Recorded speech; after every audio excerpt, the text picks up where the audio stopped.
Well, let's bring in Geoffrey Nice. He's a barrister, judge and human rights lawyer. He previously worked at the UN's International Criminal Tribunal for the former Yugoslavia. He joins me now from Dubrovnik. Mr. Nice, thank you for being with us. None of this is new. Francesca Albanese talks about how these firms and institutions were complicit in the occupation, now the genocide. Are there any functional pathways to accountability? It doesn't feel like there's been the political appetite to address any of this. There are pathways to accountability. Small correction, I was a part-time judge in England, not an international judge. Yes, there are pathways to accountability. It's helpful, I think, to take a realistic view of the international law that applies, the international humanitarian law. It doesn't apply. It sometimes applies. It's very incomplete.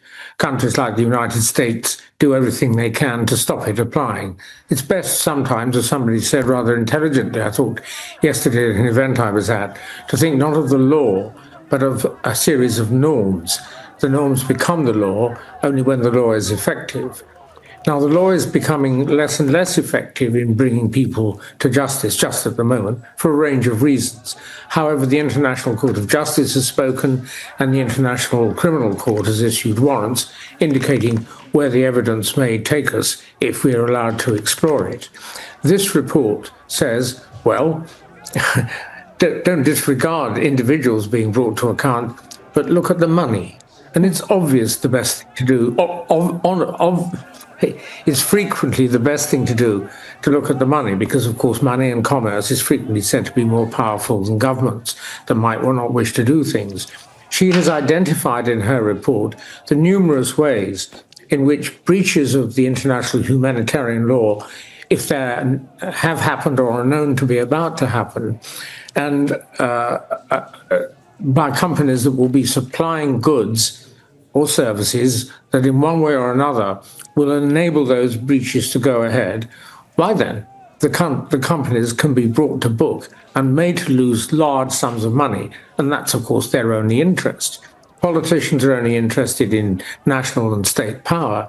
Companies, commercial companies, are only interested in money. And if their money can be taken away from them, because they're shown to have been complicit in some way or another, breaches of humanitarian law, breaches of those norms, then this may actually operate to change things in a way that the criminal law or the law of treaties of the International Court of Justice cannot do. When you say bring them to book, do you mean that there might be space, for instance, for domestic prosecution for some of these companies or institutions?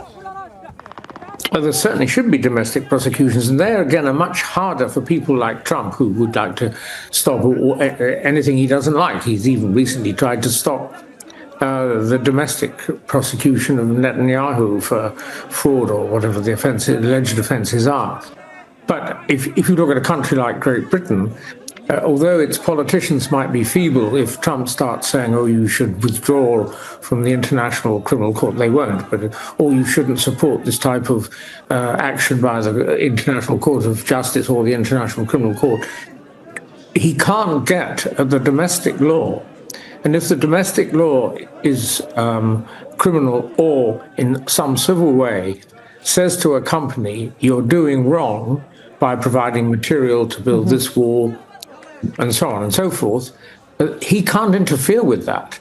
And if the outcome of such proceedings, and these days it's more than possible that companies can be charged with criminal offences of the worst kind in national jurisdictions, he won't be able to influence whether those particular activities going ahead overseas continue. And this is a very timely, important development. And I only go back to it to emphasize the point. Your viewers mustn't think there's an international legal system that operates. There isn't one. It operates occasionally in bits and pieces. But we all have domestic legal processes in developed countries that are pretty hard to interfere with. And therefore, they are now being effectively invited to get stuck into this very serious problem. Well, let me ask you a little bit more about the nitty-gritty of that. The report, for instance, mentions Israel using civilian technologies and products for use in a military capacity and indeed in war crimes.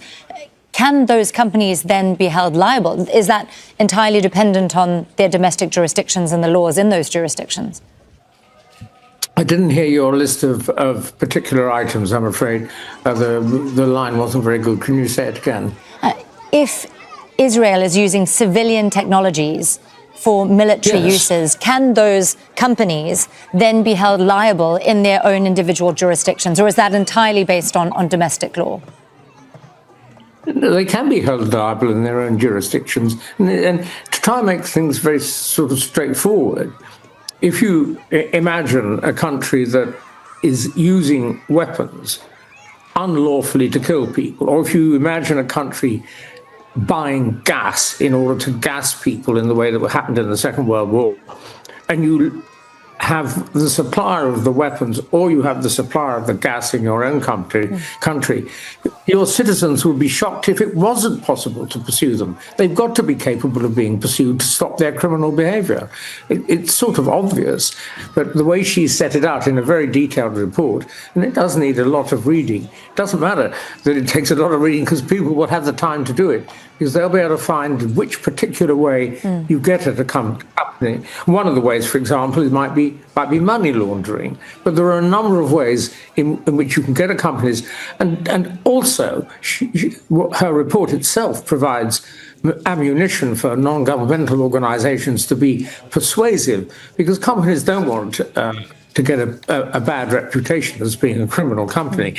They want the money a great deal, and as long as they're not going to be at risk of losing their reputation, they'll probably go ahead and get it.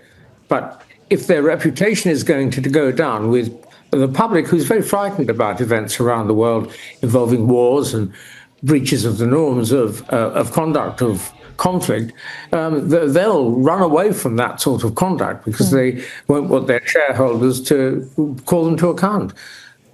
Geoffrey Nice, a barrister, judge and human rights lawyer, speaking to us today from Dubrovnik. Thank you so much, sir, for joining us again on Al Jazeera. You're most welcome. Make sure to subscribe to our channel to get the latest news from Al Jazeera.